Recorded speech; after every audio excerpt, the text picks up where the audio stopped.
Mbak Devi lagi cerita, Ustadz kan sering ngingetin ke kita. Waalaikumsalam warahmatullahi wabarakatuh. Wah, pas banget nih datang Ustadz. Le, itu saya sama Ustadz. Alhamdulillah. Tadi tanya tetangga. Kan gak enak kalau nempel barengan kan. Ustadz, monggo Ustadz. Silakan. Ustadz Hilman. Kita santai aja, kita santai. Sarapan di sini aja lah kita. Lanjut ya Ustadz. Lanjut. Jadi ternyata ya tadi Ustadz sering ngingetin kita bahwa apa yang kita lakukan itu bisa mempengaruhi kondisi fisik kita. Mungkin termasuk juga permasalahan-permasalahan atau penyakit yang kita alami. Nah tadi kita baru belajar nih, Mbak Devi juga punya pengalaman ternyata Mbak. Iya. Baru beberapa bulan. Jadi aku awalnya ya Pak, awalnya itu karena aku kan pasang spiral. Jadi dalam waktu pas pasang spiral itu kurang lebih udah hampir 8 tahun lebih. Itu kan emang udah reachnya udah habis lah ibaratnya. Itu tiba-tiba aku menstruasi tuh sampai sebulan full nggak berhenti. Oh itu ya betul. Terus akhirnya akulah pergi ke dokter untuk copot spiral untuk mau ganti. Tapi ketika pas copot ada semua periksa dan segala macam, ternyata dokter bilang, Mbak, ini kayaknya kok ada miom. Oh gitu dok? Iya Bu, kurang lebih 16 mili apa berapa gitu. Ya biasanya mili dia ukuran. Iya 16 mili gitu. 16 Aku kaget, mili. aku nggak bilang Pak, aku nggak bilang sama siapa-siapa. Diem gitu aja ya? Diem, pulang-pulang ya Allah nih kayaknya aku banyak salah nih gitu Pak. Aku pulang ke rumah, waktu itu lagi di rumah mama, aku cuma cerita sama adekku. Aku bilang, Dek, jangan bilang-bilang ya, nih aku nemu ini nih gitu. Terus? Kamu jangan bilang mama, kalau misalnya bilang mama atau papa pasti mereka akan panik, aku bilang gitu. Aku coba nyelesain sendiri dia, aku bilang gitu. Aku bilang juga sama suamiku segala macam. Nah di titik itu akhirnya aku langsung introspeksi banget Pak. Jadi kayak minta maaf tiap hari sama si mama, si papa, karena kebetulan memang lagi di rumah di situ. Minta maaf terus udah gitu yang pokoknya berusaha untuk nggak marah, mau dimarahin kayak apa segala macam sama mereka. Nurut gitu ya, hari itu gitu. Selama kurun waktu aku sebelum cek lagi, karena kan diminta dokter untuk cek lagi 2 bulan kemudian. Sebulan kemudian, tapi akhirnya aku baru datang lagi 2 bulan kemudian. Terus minta maaf abis-abisan sampai akhirnya. Jadi berhari-hari itu minta maaf aja gitu. Iya, berusaha menjadi baik, minta maaf lah Pak gitu.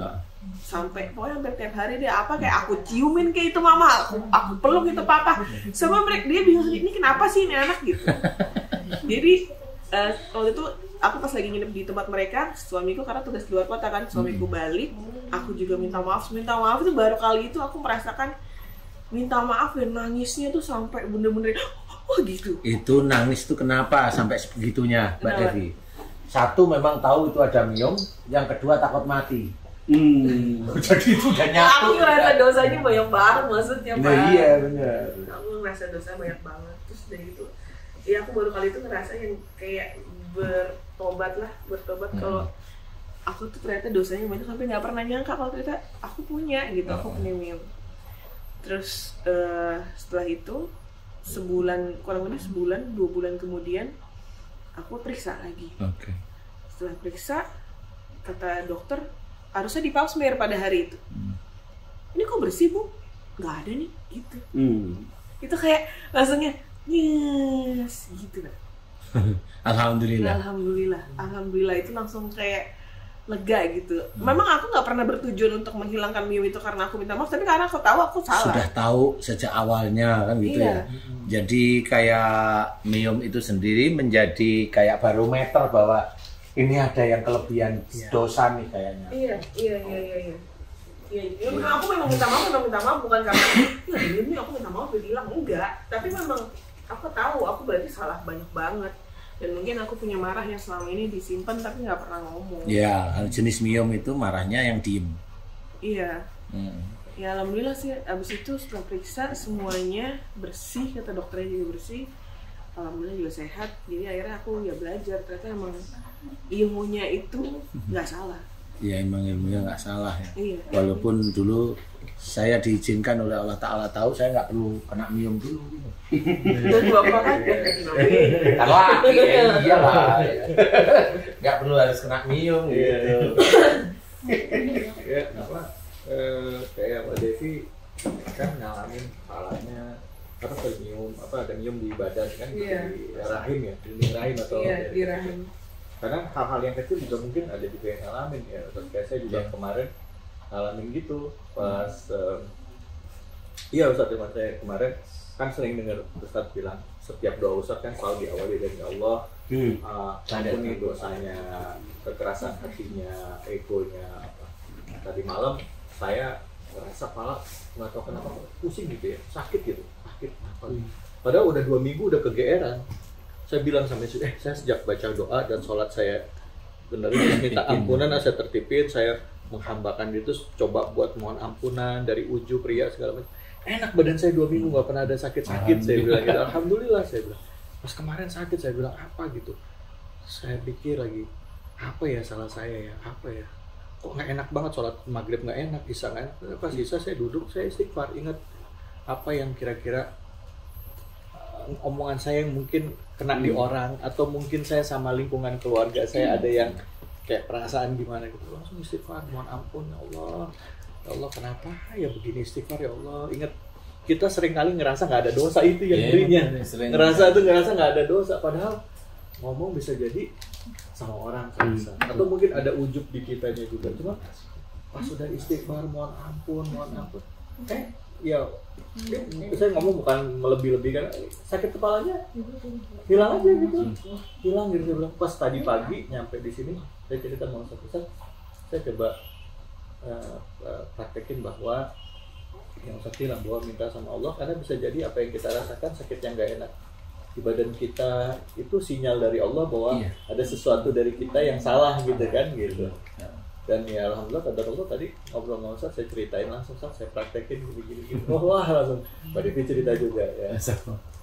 Jadi banyak pelajaran. Banyak ilmu ya. Memang sih, jadi ambil banyak ilmu tentang akhlak itu kan belum terkuat ya Mas. Ya. Akhlak dari Rasulullah, dimana kalau seseorang itu keluar dari garis akhlaknya Rasul itu atau sunnah-sunnah Rasul yang dalam bentuk akhlak yang terpuji itu, orang itu berdampak. Salah satu dampak yang jelas sekali sekarang yang saya amati itu yaitu sakit. Iya, kalau istilahnya Allah mengajarkan kepada kita jangan suuzon, kita suuzon. Nah, itu kalau orang pusing itu ya diawali dari itu dulu. Suuzon. Nah, di titik-titik kepala yang kita pakai ini, titik sakit itu bisa menunjukkan apa yang dia sering kerjakan. Jadi kayak gitu. Kalau mamanya kalau mobil itu dia sering dibuat untuk di jalan tidak bagus gitu. Yang rusak itu shock breakernya, ininya sama rodanya kayak gitu, apa namanya, bannya seperti itu. Mirip sebenarnya kayak seperti itu. Nah, manusia juga gitu. Manusia itu diberi kelengkapan oleh Allah Ta'ala ini bukan given ya, bukan hanya pemberian, tapi adalah alat untuk agar orang itu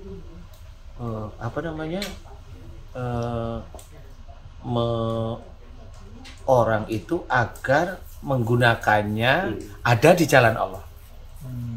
Menggunakannya ada di jalan Allah. Nah, menggunakan di jalan Allah itu apa? Makanya banyak sampai diceritakan inna sholati wa nusuki wa mahyaya wa mamati lillahi rabbil alamin. Itu ini menceritakan sama sebenarnya. Sholat itu harus lillahi ta'ala. Beribadah itu harus lillahi ta'ala. Termasuk beribadah itu ya ada puasa, ada baca Quran, ada termasuk akhlak-akhlak sehari-hari. Hidup dan mati kita pun harus karena Allah. Hidup mati berarti kehidupan sehari-hari itu harus karena Allah Ta'ala. Seperti itu. Kemudian kematian pun akhirnya kita akan menemukan kematian kita itu lillahi ta'ala apa enggak itu dari kehidupan kita. Jadi Allah sudah tahu bahwa kehidupan seseorang itu kalau dia tidak lillahi ta'ala ya nyemplung neraka. Pasti kalau itu sudah, kalau saya berani jawab pasti itu karena dalilnya sudah sangat banyak menceritakan. Kalau orang muslim walaupun dia sholat, tapi kalau dia tidak meyakini ayat Quran satu ayat itu Allah sudah menceritakan orang itu kafir di ayat itu. Makanya kalau untuk menjadikan kembali ke jalan Allah itu kan harus tahu dia ayat itu bagaimana, benturan enggak dengan nafsu. Ayat yang disuruh oleh Allah Ta'ala itu tidak boleh dibenturkan dengan nafsu kita. Kalau nafsu kita kan inginnya yang enak-enak untuk kita aja kan gitu ya. Nah kalau ayat itu enggak, kita harus patuh pada Allah Ta'ala. Nah di titik itu manusia lupa. Ini yang mesti digarisbawahi ini patuh kepada Allah Ta'ala, bukan memerintah Allah untuk mengikuti nafsu kita. Iya, Itu seringkali iya. kan ketukar-tukar nih Ustadz. Iya. Pada saat berdoa itu ya memang kita meminta kepada Allah, memohon, tapi kan tetap otoritasnya itu adalah di tangan Allah, bukan Iya, memerintah Allah untuk mengikuti nafsu Mengikuti kita. nafsu kita. Betul. Ya. Karena yang kebanyakan contoh mamanya kalimat la haula wala quwata illa billah. Tidak ada daya dan kekuatan apapun terjadi kecuali atas izin Allah. Kekuatan ini maksudnya bukan saktinya, bukan. Kekuatan itu sesuatu yang terjadi. ya. Yang terjadi kepada kita itu apa? Enak dan tidak enak. Harus enak dan tidak enak. Nah, orang yang lupa itu biasanya yang enak. Kebanyakan kita harus jujur, kita itu harus jujur kalau yang kita lupa itu yang enak biasanya. Nah, di titik kita tidak enak, kita ada nafsu, kenapa tidak enak? Pada waktu kita itu mendapatkan tidak enak, itu udah gerundel dulu di hati. Ya. Apalagi sudah diawali dengan berusaha yang lama, seminggu, 1 bulan, 3 bulan, bisa 1 tahun. Itu kalau nggak dikabulkan, gerundel itu muncul. Ya. Nah, pada saat dia itu gerundel, dia menggerutu, nih, padahal kita tahu di dalam neraka itu orang yang masuk neraka itu salah satunya adalah orang-orang yang menggerutu sebenarnya. Nah, orang menggerutu itu orang yang kenapa? Orang yang tidak pernah menyadari bahwa semua terjadi itu atas izin Allah. Nah, Tidak ridho kalau bahasa kita. ya, tidak ridho. menerima. Orang itu tidak menerima. Itu nggak boleh itu. Itu nggak boleh. Itu perkara yang berat dosa Sebenarnya itu perkara ringan, tapi jadi berat. jadi berat. Karena itu terus-menerus dilakukan dengan tidak sadar. Contoh, punya keinginan kita dengan istri. Istri maunya apa? Ya. Saya maunya apa, istri maunya nggak ketemu. Gerutu aja. Nah, itu sudah kena itu. Padahal pada saat kita gerutu, pertanyaannya itu adalah, pernahkah kita minta maaf sama istri? Atau pernahkah kita mohon ampun pada Allah? Itu jarang loh Muslim itu seperti itu. Nah, ini dari titik itu dulu nih. Pada saat seseorang itu mendapatkan sesuatu tidak enak, sekali, seminggu, sebulan, pasti datengin kiai atau datengin ustadz, tanya, Ustadz saya sudah berusaha ini, saya belum dikabulkan. Kamu amalin ini. Nah, titik pada saat mengamalkan itulah siapapun orangnya itu berkesan dia itu bosnya Allah. Kalau amalan itu bentukannya bukan doa. Nah, ini beda ya. Kalau amalan itu hanya ilmu, amalan itu ilmu itu kan dalam Quran itu kan isinya banyak ilmu ya. Ilmu tentang sabar, ilmu tentang harta, ilmu tentang itu. Nah, itu kalau diamalkan, nah itu salah karena nggak ada berhubungan dengan doa yang seperti yang kita inginkan. Contoh umpamanya doa 1000 dinar. Nah, itu kan orang selalu menyuruh agar dia itu kaya, sukses. Padahal di situ itu salah satunya adalah kita itu disuruh tawakal malahan. Tawakal itu menerima, kalau nggak dikabulkan itu terimalah. Berserah kepada Allah. Tawakal kepada Allah. Loh kok itu dianggap menjadi yang menyukseskan? Nah itu yang tidak boleh. Iya. Nah itu yang kebalik-balik. Jadi sebenarnya kalau ada orang yang sedang punya masalah datang, sederhana ya Ustadz, bilang aja terima apa yang Allah beri. Satu, ridho gitu yang ya. kedua, dia harus mengajarkan. Terus tingkatkan ketakwaan. Tingkatkan ketakwaan. Boleh, udah. Ya. Ini masalah ibadahnya dia udah ditambahkan, baru dijelaskan. Kenapa Allah belum memberikan doa kamu dikabulkan? Dijelaskan lagi. Bisa aja memang doa yang kamu inginkan itu belum bisa atau tidak menjadikan amanah buat kamu nanti. Kasih contoh mamanya. Ini para ustadz, para kiai, para ini kan nggak ngerti nih. Kalau kamu diberikan rezeki lebih pada Allah Ta'ala, saya nggak tahu istrimu kayak apa. Siapa tahu istrimu tuh hobinya ngerongrong. Padahal imanmu bagus. Betul. Nah, karena kamu nggak mikir istrimu ngerongrong dan kamu takut kalau diberi amanah berupa harta, istrimu tambah menjadi kafir kepada Allah Ta'ala. Kalau istrimu kafir, kamu pasti pontang-panting. Nah, pontang-panting, kamu pasti masuk neraka. Di situ kamu bisa dikabulkan, tapi kamu habis. Ya. Nah, Itu harus diterangkan. Jadi sebenarnya bukan tidak dikabulkan, tapi Allah justru menjaga kita. Nah, salah satunya Iya, menjaga dari apa yang Allah mau, bukan Iya. apa yang kita mau kan. Betul. Makanya saya ini sesuai dengan perkataan Ali bin Abi Thalib, bagus sekali sama dengan Ustadz barusan ininya keterangannya. Tapi jangan cerita kalau Ali bin Abi Thalib itu om saya. Jadi gini, Kalau bisa. jadi bagus nih quotes ya kata-katanya. Kata Ali bin Abi Thalib itu, saya itu kalau berdoa, doa saya dikabulkan, saya bahagia. Tapi saat saya berdoa, doanya belum dikabulkan, saya lebih bahagia. Terus ditanya, kenapa? Kalau doa saya dikabulkan, berarti Allah memberi apa yang saya mau. Tapi kalau doa saya belum dikabulkan, berarti Allah memberi apa yang Allah mau. Nah, sikap ini kan jarang Karena dimiliki. banyak teman-teman dakwah itu malah Maunya sesuai dengan nafsu. Nah, itu. Jadi itulah dunia, dia tahu kalau dunia itu hanya sendaguro, Iya. tapi malah dia memberikan sendaguro Ya. itu kepada majelisnya. Itulah yang harus dipelajari. Harusnya kita malu. Jadi Ustaz sebenarnya minta ampun tuh bukan pada saat kita dapat musibah aja ya. Justru pada saat dikasih nikmat itu harus lebih banyak minta ampun ya. Iya, makanya kalau dikasih nikmat oleh Allah Ta'ala, kalau menurut ujiannya, Iya. itu kan wathamarat, Wathamarat, buah-buahan. Buah-buahan itu apa? Yang enak, yang indah-indah, yang indah enak, hasil dari kerja, usaha kita. hasil dari usaha yang oleh Allah Ta'ala diberikan. Itu kita tetap disuruh bilang apa coba? Innalillahi wa inna ilaihi raji'un. Itu tetap milik Allah. Yang jarang diceritakan. Itu milik sebenarnya. Makanya yang itu jangan lupa, ini milik Allah. Makanya kadang-kadang orang yang mendapatkan buah-buahan, orang yang mendapatkan hasil, itu senangnya cuma 2 detik, 3 detik. Alhamdulillahirrahmanirrahim. Selesai. Padahal dia ini masuk bank atau uang dibawa, dia membelanjakan uang itu setiap hari. Tapi nggak ada alhamdulillahnya. Padahal digunain loh itu. Cuman di awal doang. Di awal doang. Nah, inilah yang akan menjadikan seorang muslim itu bisa doa. Karena memang dia tidak pandai bersyukur kepada Allah Ta'ala. Kenapa orang muslim banyak yang tidak pandai bersyukur? Karena gurunya yang tidak menjelaskan. Bukan berarti tidak menjelaskan karena gurunya tidak tahu. Gurunya itu tahu. Tapi tidak menjelaskan tentang apa yang harus kita kerjakan sehari-hari. Yang itu bisa menjadikan amal soleh. Loh kan begitu ya, Ustaz?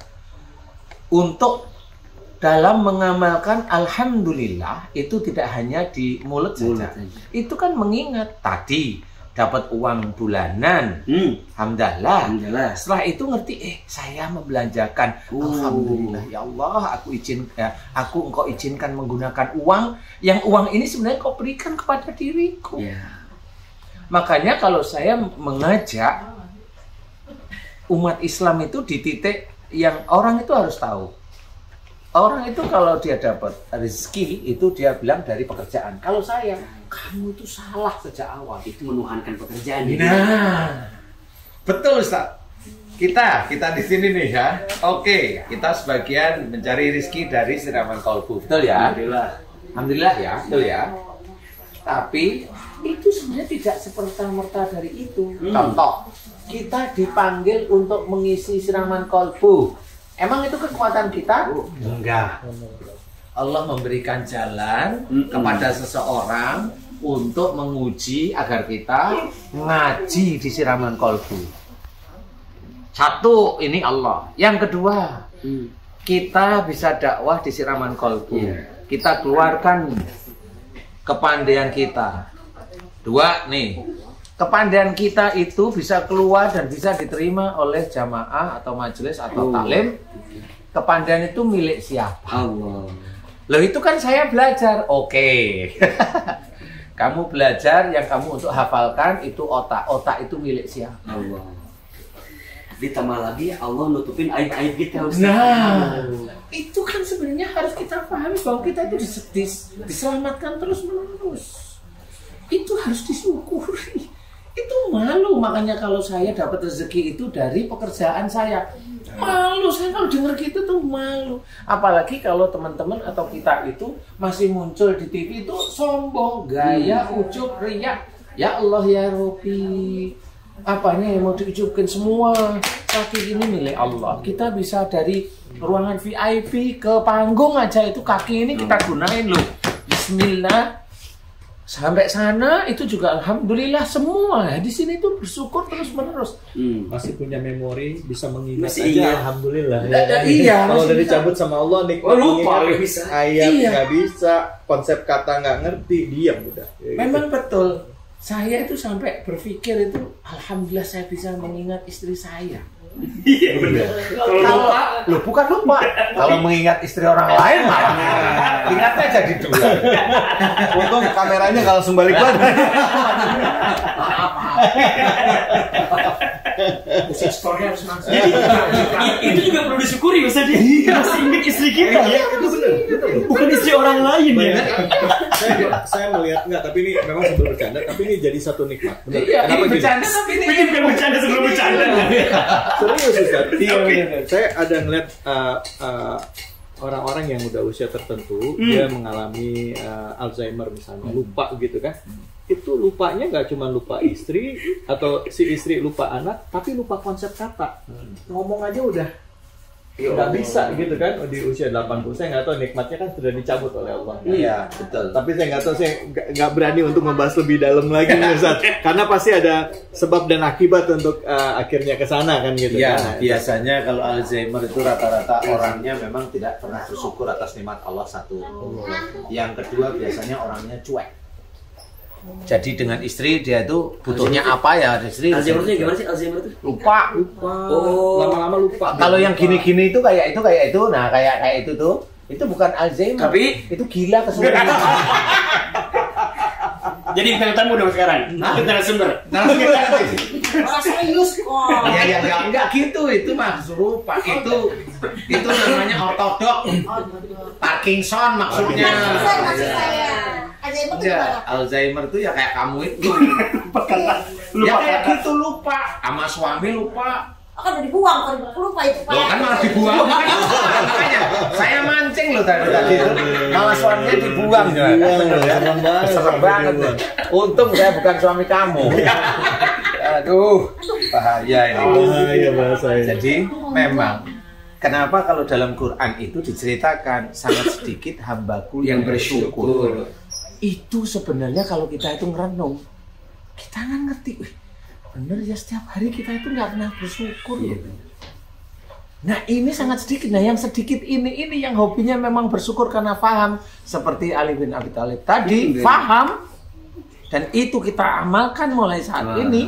Yang sedikit bersyukur ini kita masuk yang sedikit. Kalau sedikit, insya Allah inilah yang nanti lurus ke arah surga itu agak lebih mudah. Iya. Sebenarnya kunci-kunci itu sudah ditulis oleh Allah Ta'ala. Bukan bersyukur itu hanya ini, atau bersyukur itu ujub riak. Enggak, bersyukur itu walaupun orangnya diem, dia ngerti. Saya jadi ingat ada tulisan di tempat biasanya ini gitu, untuk mengingat aja gitu. Hadza min fadli rabbik. Kan suka ada tuh ini semua dari sebagai perenung aja sebenarnya. Kalimat itu sebenarnya nggak perlu harus ditulis di dinding, tetapi setidaknya kalau kita memaknai itu mungkin bisa jadi nggak sih Ustadz? Maksud saya nanya nih Ustadz gitu, apakah itu sebagai perenung bahwa semua nikmat ini ya hadza min fadli rabbik. Hadza min fadli rabbik.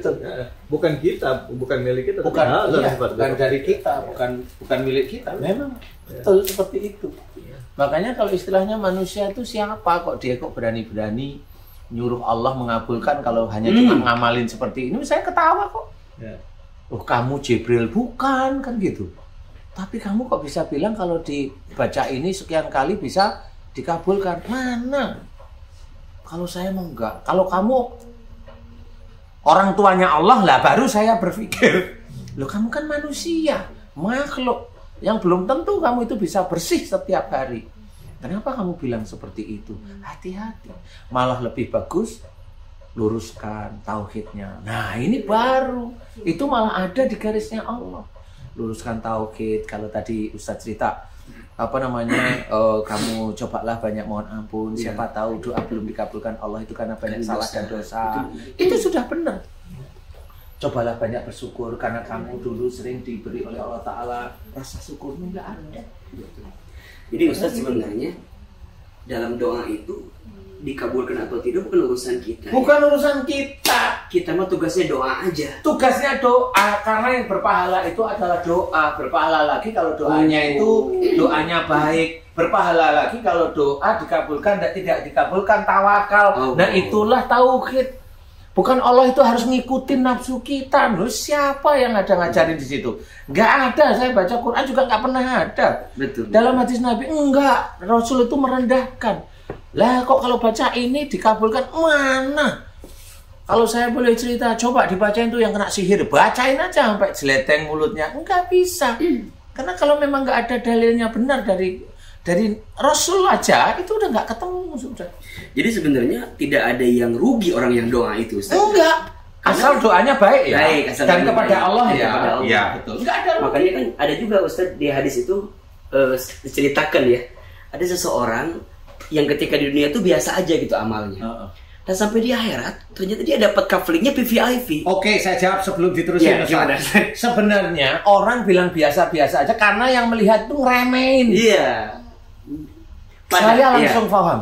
Yang lihat itu ngeremehin dan itu ada pada diri kita, Ustaz. Kita kalau ada orang yang ada di bawah kita itu, elah gitu. Itulah kalau kita itu dipahamkan bahwa Allah itu menceritakan bahwa di sini ada orang yang di dunia itu tidak kelihatan. Tidak kelihatan. Karena yang tahu hanya Allah. Ya. Nah, di sini ada orang yang ngomongnya biasa-biasa. Ini orang lu ngeremehin. Kan ada dua sisi nih. Suatu ketika dia di akhirat, nah yang ini walau-walau. Karena kalau udah ngeremehin itu sudah Allah tidak suka. Iya. Makanya saya bilang, itu benar, itu bagus. Karena dalam cerita riwayat tersebut, ini ada dua sisi yang diceritakan. Iya. Kan gitu. Ada dua sisi. Satu sisi orang yang kelihatan biasa dilihat oleh orang lain. Nah, orang lain siapa? Dia orang yang tahu agama, jadi melihatnya biasa. Padahal dari sisi niat, dari sisi sesuatu, dia mulutnya terkunci karena dia tidak ingin, dia mau bersyukur, dia mau istighfar, dia mau memuji Allah. Jangan sampai orang itu mendengar atau melihat, karena dia takut dengan ujub riya, dia simpan. Betul. Dengan diamnya itu dia simpan. Amalan yang biasa tapi hatinya itu Luar ikhlas biasa. karena Iya, makanya makanya. salah satunya adalah Kelihatannya biasa. Salah satunya adalah amalan doa tadi. Jadi diceritakan orang ini Ustaz, ketika di dunia itu ya biasa aja amalnya tapi doanya banyak gitu. Nah, sampai ketika di akhirat dia itu terkaget-kaget karena dapat surganya yang PVIP. Ketika ditanya, "Ya Allah, kenapa aku masuk di sini? Padahal amalku biasa." Kata Allah, "Bidu'aikum," karena doamu yang senantiasa engkau panjatkan tapi aku belum kabulkan. Jadi kok amal Allah ditunda, pengabulannya di sana luar biasa. Ada ditambahin satu lagi. Pada saat cerita itu tidak dikabulkan, satu yang kuncinya bagi orang Islam, jangan gerutu, jangan ngedumel. Nah, kalau ngedumel nggak masuk, Nggak ketemu. kan benar. Jadi orang tadi doa belum dikabulkan, tapi dia terima. Dan terus berdoa. Wah, ini kuncinya. Karena doa itu tetap adalah suruhan Allah Ta'ala, suruhan Allah Ta'ala agar kita itu perintah. Itu suruh, itu wajib. Itu suruhan Allah agar kita itu diperintahkan, kita itu memohon pada Khalik. Tapi dapatnya tidak ada kata-kata David.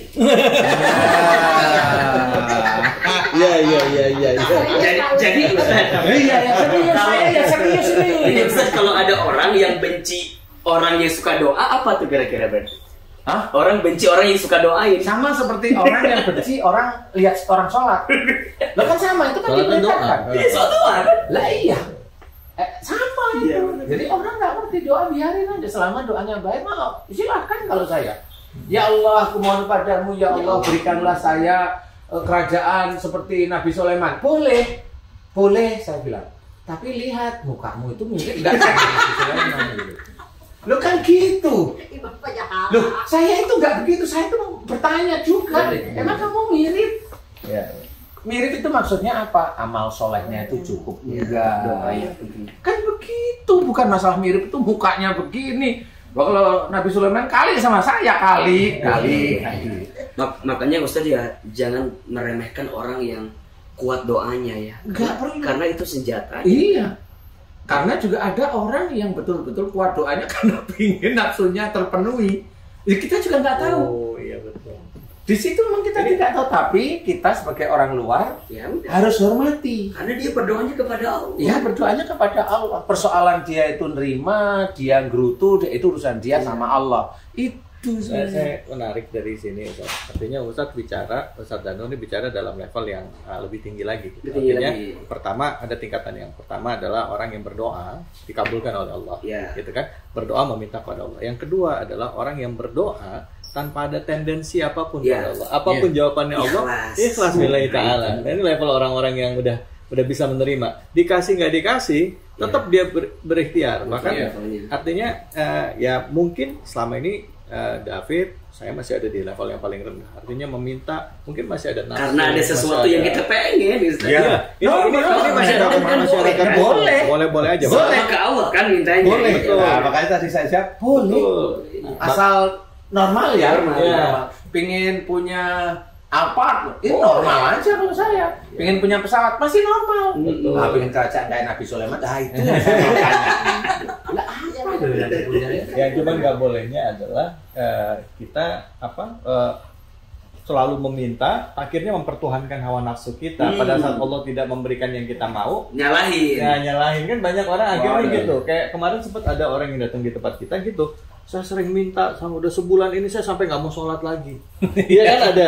Kenapa saya kecewa saya marah. Nah, artinya nafsunya udah dipertuhankan. Padahal doanya sendiri itu ud'uni astajib lakum katanya kan gitu. Bahkan orang yang tidak mau berdoa dikatakan sombong. Katanya gitu kan gitu. Nah, cuman menyadari hakikat dari doa itu sendiri itu yang luar biasa yang mesti kita ambil dari Ustadz Danu gitu sama dari Ustadz Itu mah udah dituntutkan dalam ya, hadis juga artinya, banyak. cuman kita kan kadang-kadang tidak melihat dari sisi situnya. Oh iya, Nah, justru ini yang penjelasan harus, ya, penjelasan ya secara hari ini kita coba ngelihat bahwa pertama tadi yang Mbak Devi tentang masalah penyakit ke dirinya bisa kena ke dirinya termasuk ke saya juga tadi. Terus kedua tadi tentang masalah doa dan hakikatnya doa itu sendiri, bahwa meminta kita bukan merintah Allah, dan pada saat berdoa jangan nafsunya yang dipertuhankan. Yang kita minta pasti harus ada manfaatnya buat orang banyak. Kalau belum dikasih berarti Allah udah siapkan sesuatu yang lebih baik lagi, atau bisa mungkin, lebih baik atau belum atau tidak. atau malah Allah melindungi kan. Iya, banyak posisi istilahnya. Iya.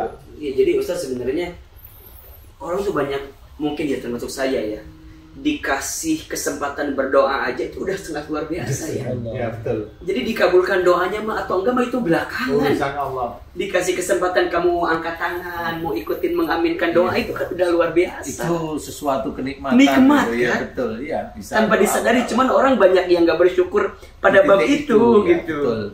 Betul. Memang.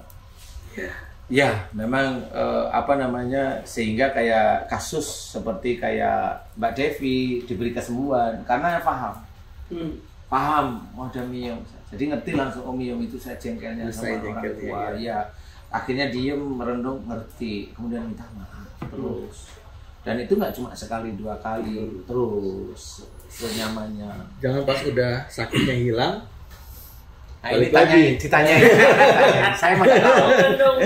Enggak, saya cuma tanya setelah sakitnya hilang, minta maafnya masih terus atau sudah berkurang nih? Masih sih. Nah, berkurang bukan tidak loh ya. Masih, Pak. Cuman kan, tidak seintens sebelumnya iya, ya. karena memang kan Udah sembuh. sekarang udah balik lagi ke rumah aku. Kemarin kan masih rumah. Nah, nanti cerita sama mama, sama mami. Aku belum Mi. cerita, sama detik ini aku belum cerita. Cerita. Atau nanti di YouTube ini muncul ya, nanti ya. Kok kamu nggak bilang? Nah. Gitu. Karena dia kalau Ada YouTube-nya yang bagus sama Ustaz Hilman sama Mas David Alek nanti gitu. Iya, biasanya dia gitu. Dia lebih tahu Boleh. dari YouTube-nya Bapak dibanding. Iya. Alhamdulillah. Sehingga semua belajar. Aduh, alhamdulillah. Pak, maaf itu ada yang nanya tempat ibu. Apa? Yang jadi nanya ada ini Mbak siapa tadi namanya Mbak Sulastri kalau nggak salah ya.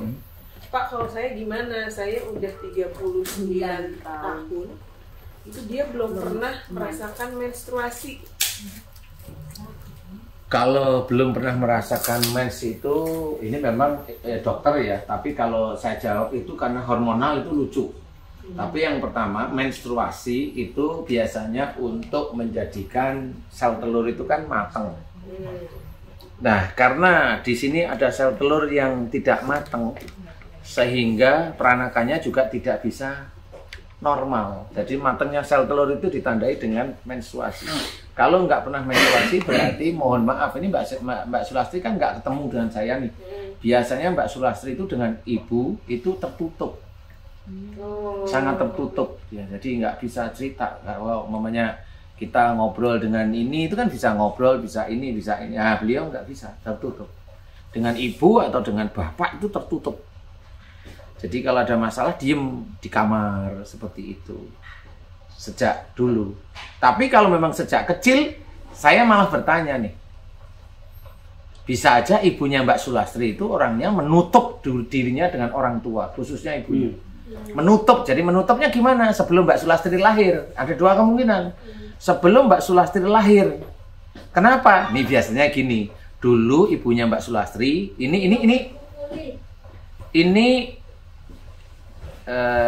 cerita ya, sebelum Mbak Sulastri itu ada dalam kandungan itu, dulu ibunya bisa aja ada masalah dengan orang tuanya. Masalah itu jengkelin ibunya. Tapi karena ibunya Mbak Sulastri, ini umpama ibunya, karena ibunya Mbak Sulastri orangnya pendiam, ditutup lah, nggak mau ngomong akhirnya. Ditutup dan nggak mau ngomong, nggak mau ini sama orang tuanya. Nah, di titik itu baru beliau hamil. Hamilnya Mbak Sulastri. Ya, oleh Allah Ta'ala dimunculkanlah Mbak Sulastri yang memang belum bisa menstruasi. Nah, ini biasanya ibunya. Kalau dia berarti saya anggap ini dari akhir balik dia nggak bisa mens. Berarti ibundanya. Kayaknya bisa aja, saya tidak tahu antara ibu atau bapaknya itu pendiam sekali. Jadi kalau udah nggak cocok itu udah diem, nggak mau ngomong. Gitu. Nggak mau ngomong. Ini menyambung pertanyaan ini ya. Saya tuh pengen tahu banget. Jadi kalau ada musibah yang menimpa kita, nah kaitannya tuh pihak mana yang bisa mempengaruhi musibah itu? Misal kalau ada anak, persentase lah ya, Ustaz pengen tahu misalnya dari ibu, dari ayah, dari suami, dari istri. Contoh misalnya seorang istri misalnya dikasih musibah, apakah memang ada salah ke suami atau memang mohon maaf suaminya yang punya salah, tapi kemudian Allah berikan musibahnya ke istri? Oke, satu itu dulu ya. Nah, saya pengen tahu itu. Istri ya. Ya. Oke, saya jawab. Perlu sekarang atau di YouTube selanjutnya? YouTube selanjutnya boleh, tapi IG boleh nyala terus. Boleh, silakan. Oke. Tutup dulu, guys. Nanti kita lanjut ya pertanyaannya Ustadz Hilman. Mudah-mudahan manfaat. Wassalamualaikum.